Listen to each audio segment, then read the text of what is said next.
everyone. We are now in our first quarter of the year 2021. I hope everyone is still doing well and doing the best to survive. I'm with Ray, the founder of Unipro Consulting Limited, to discuss how the virus changed the Philippine economy today. Hi Ray, how are you? I'm good, Tammy. It's good to hear you again, and it's good that we do another podcast for our listeners. How's everything going? Same old every day. Nothing's changed here. What about there? Same too.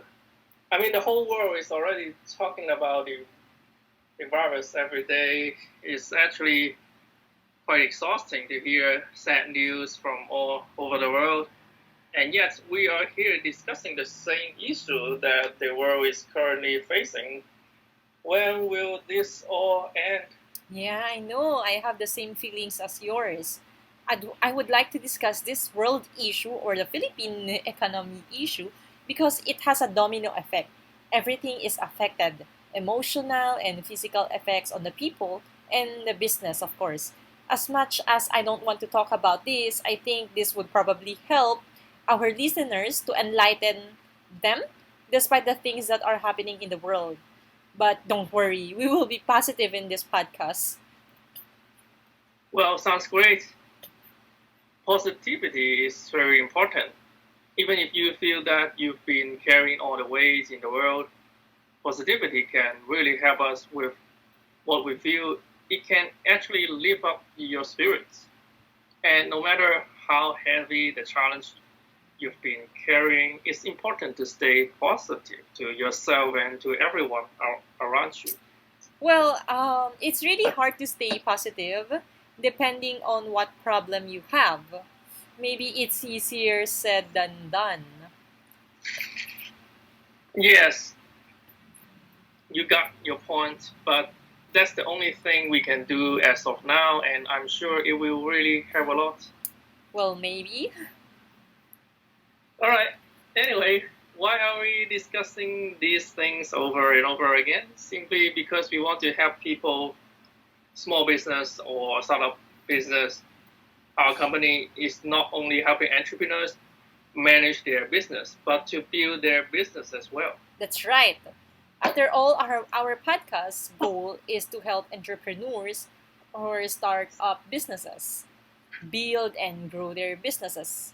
Anyway, how has the world changed because of the virus? Or do you still remember the how the business before the pandemic started?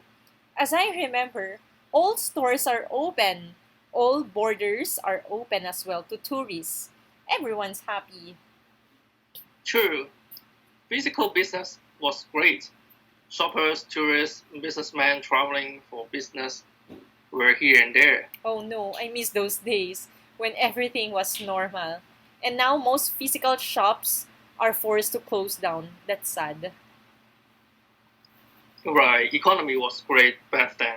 Yes, it is. Like here in the Philippines, we have a lot of overseas worker, which was the biggest help we have to make our to I mean biggest help to our Philippine economy to stand in a great condition. Overseas workers bring money in the Philippines. Actually, they are the top people who bring money here. Second is the tourists. But I heard a lot of overseas Filipino workers have been forced to go back there because business was not good anymore in other countries. So, how's the Philippines economy before and after that? Well, it was great early 2020, which is last year. And after that, 153,000 overseas workers came back here without jobs. And the sad part is that they don't have any assurance if they can go back there to work anymore. Yes, since this will take a couple of years, working abroad now is impossible. But how's the Filipino who were forced to go back there for good? Is it easy to find jobs there right now? Oh no, no, no, no. It's not easy to find a job these days. After the pandemic, since shops are closed, restaurants, gyms, or spa are also closed, and even TV shows were forced to shut down.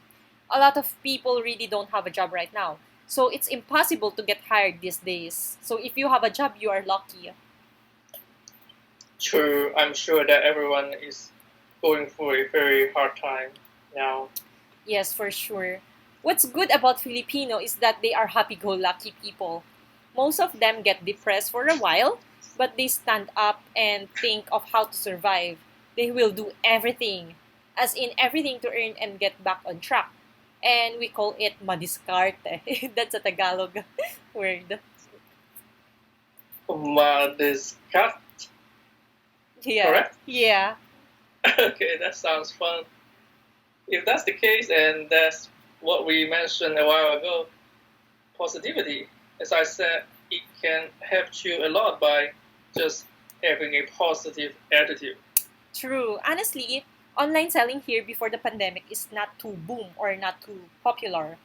When laziness attacks, people just buy from Zalora, Lazada, or Shopee. But most of the people here go to the mall and buy them physically. Food deliveries are not that too known as well because people can go to the restaurant and just eat there. But the virus won't allow this to happen anymore. Yes, social distancing and avoiding the virus is the main reason behind that. Even if we don't like it, that's the only option we can do as of now to prevent the virus spreading everywhere. Yes, and that's how the online selling started here. People started to adapt changes brought by the pandemic. People need to survive. People need to think of alternative ways on how to earn money. And since going out and selling things is not a good idea as of now, they started to open an online shop and started selling online. I know it's allowed to sell online, but do they need to register their business if they sell online? Like one of the requirements required in Lazada, Shopee, and other online selling platforms. Actually, yes, the government has a new requirement even for small businesses or startup businesses that they should register their business because they are now requiring small business owners to pay tax. And it sounds not fun for the Filipinos, and they are getting furious about it. For sure, they will. Would you imagine they are earning a little and they are obliged to give part of it to the government? I know. The reason for that is to help the Philippine economy, to help the economy stand up again. I understand where the government are coming from, but I also do hear the voice of the small businesses here who just want to earn even if it's just for a little. But what do you think about that? Like, how do you feel? Well, honestly, I know a few friends who have a small businesses that were made during the pandemic. It's hard to sell these days as there are a lot of competitors left and right. So I don't think paying taxes is a great idea, especially for those who have just started their business. I'm okay with registering the business since it's required. Yes. What's good about registering the business is that your business is already safe when you register them. You can use it anywhere, like physically or by just joining any online selling platforms, such as Lazada or Zalora. Oh yeah. Have you heard the company Grab? It started where you can book a car using the app like a taxi, but you can call or book by using your phone. Then they have the same day delivery as well. And now you can order in different restaurants using the Grab app as well. Yes, I've heard of it. They're also in some other countries as well. What about it? Yes, that's it. Anyways, as you know, there are a lot of people who became chefs and bakers during the pandemic. I tried to, but I guess my hands are not very good at cooking, so I gave up. Now, if you're a small online food seller, just register your business and you can start joining the Grab team. I think that sounds great.